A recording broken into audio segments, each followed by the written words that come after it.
to the breach here. This on? I'm delighted to introduce our next speaker, Kyle Reinson from the Department of Communication. He's been very instrumental in helping put this whole event together.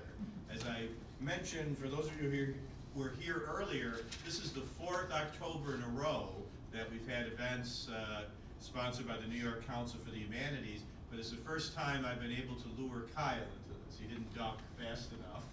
And our reason for talking about George Goler and public health and the humanities was the interest that many of us had in the ways that Goler was able to promote public health awareness using the media of his time, lantern shows, posters, newspapers.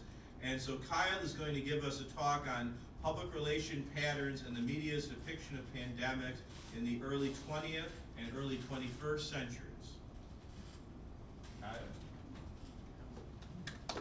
Thank you. I haven't even talked yet and you're applauding. That's a good sign. Yeah. Thank you very much. I appreciate it. I wanted to also thank the New York Council on the Humanities for helping us with this and getting this funded. I think it's incredibly important that we have opportunities like this to talk about health concerns in a humanities way, because a lot of times it ends up being people complaining about their Medicare benefits or something like that, and, or the global or economic advantages. And those are good things, but there's also a human element to it. I also want to thank my family for being supportive in all that they've let me get away with and work on this over the past couple of months. And my colleagues at Fisher, and also Dr. Jadwin for putting together the Health and Humanities minor, which I think is a really good opportunity for students in any discipline to take advantage of.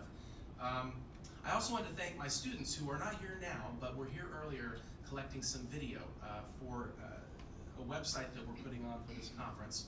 I say a website we're putting on, we're creating it as the conference is unfolding, and they were in here earlier collecting some video that will be posted up a little bit later on.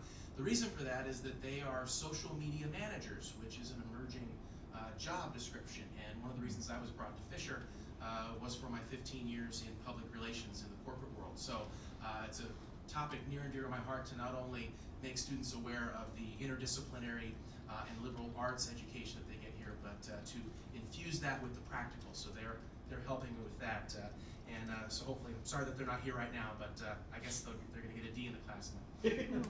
Anyway, and what I was going to say, because I ruined my joke, I was going to say, if you really like what you saw today here, make sure to stop and see them in the hallway so they can take a video of you, and then we can post it to the web. And for those of you who didn't like what you saw today, they'll make sure that you can get right out of the building quickly without talking to them. They'll clear the path to the door. I like the title of my talk today, as with many of these sessions, when you present or propose a topic, you don't have the hindsight of what you're actually going to talk about that day. You hope that it'll come together in time. And so, although I really love what Tim, Tim, did you write this? I think you did.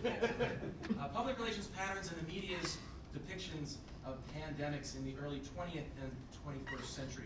I think I'm going to go ahead and make a decision right now.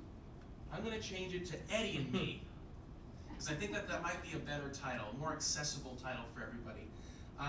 Why would I call it Eddie and Me? Well, let's go for this. I think we'll go with Eddie and Me. Edward L. Bernays was known as the father of public relations by a lot of people. Although you could debate the merits of that particular title, Bernays was an early instrumental figure in public relations. And why do I have him on a slide with me? No, it's not because I think I'm as great as Edward Bernays. But I do have a story that I want to tell about Edward Bernays. In 1991, in Phoenix, Arizona, I attended a conference of the Public Relations Student Society of America, which is the underling group of the Public Relations Society of America. Here at St. John Fisher College, we have the Tom Peretti chapter that's thriving and named for one of our adored alums, Tom Peretti. But back then, I was just an undergraduate, 1991 at the University of Nevada, Reno. And our advisor and our instructor in public relations at the time, his name was Jim Ellis, would tell us all the time about how Edward Bernays did this and Edward Bernays did that. And much to my amazement, I found out that Edward Bernays was celebrating his 100th birthday in 1991. I didn't know he was still alive. I was quite amazed by this. So I read up a little bit on Edward Bernays, and much like a typical college student, I only had a veneer of ideas about what he would have done back in his past and what he was involved in. And so I walked up to Edward L. Bernays at the conference in Phoenix. I extended my hand, and you can almost imagine my excitement, my heart palpitating, thinking, wow, this is Edward Bernays. And he was about that tall. He had kind of hunched over at this point because he was 100 years old, so it's pretty good. And I said to him, Mr. Bernays, thank you so much for inventing public relations.